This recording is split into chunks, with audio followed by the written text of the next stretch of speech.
ये जो बात हो रही है वो आवास प्लस प्लस की बात है, जिसको बार बार ये झूठ बोल रहे हैं। एनआरएचएम में जो महिलाएं काम कर रही हैं 15 साल से 20 साल से, उसे पिछले 5 महीने से तनख्वाह नहीं दे पा रहे हैं। व्यक्ति फर्जी आदेश जारी कर देता है और उसे फिर खंडन करना पड़ता है, ये आदेश फर्जी है। पंचायत पंडरिया में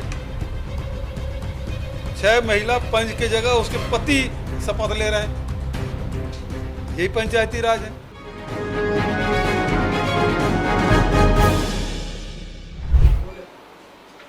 वित्त मंत्री ने अपने बजट भाषण में जिन बातों का उल्लेख किया वो सरासर असत्य है, झूठ है।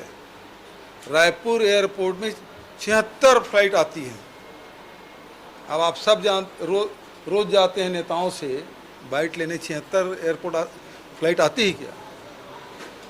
दूसरा झूठ, उन्होंने जब ये योजना शुरू हुई आवास योजना, तब रमन सिंह जी मुख्यमंत्री थे, उस समय 18 लाख आवासहीन थे।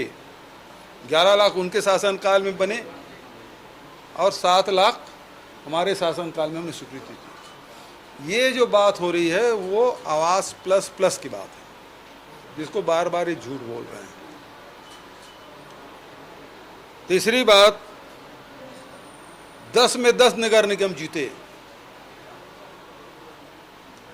और रिकॉर्ड तोड़ दिया हमने, ये भी एक झूठ है। हम तो पिछले समय 14 में 14, अभी भी 4 हमारे महापौर हैं। अब ये कहते हैं कि डायरेक्ट चुनाव में अधिकार छीन लिया। तो भैया उत्तर प्रदेश में किस प्रकार से चुनाव होता है?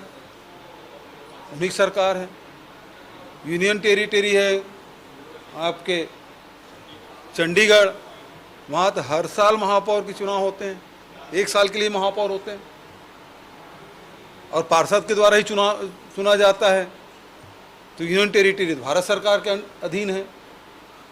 तो ये आलोचना मेरी कर रहे हैं कि अपनी सरकार अपने नेताओं की कर रहे हैं। और फिर ये सरकार तनख्वाह नहीं बांट पा रही है। 3000 हमारे शिक्षक थे, उसको निकाल दिया गया। एनआरएचएम में जो महिलाएं काम कर रही हैं 15 साल से 20 साल से, उसे पिछले 5 महीने से तनख्वाह नहीं दे पा रहे हैं।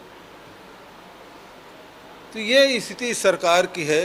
सुशासन की बात करते हैं, लोहारीडी में क्या हुआ, बलौदा बाजार में क्या हुआ, यही सुशासन है। और विष्णुदेव साय के विभाग, शिक्षा विभाग में एक व्यक्ति फर्जी आदेश जारी कर देता है और उसे फिर खंडन करना पड़ता है, ये आदेश फर्जी है। ये स्थिति विष्णुदेव साय के विभाग की है। और पंचायत पंडरिया में 6 महिला पंच की जगह उसके पति शपथ ले रहे हैं। यही पंचायती राज है। अभी जहां इनके बहुमत नहीं है वहां वो बैठक स्थगित कर रहे हैं, डेट देने के बाद भी उसको कैंसिल कर रहे हैं।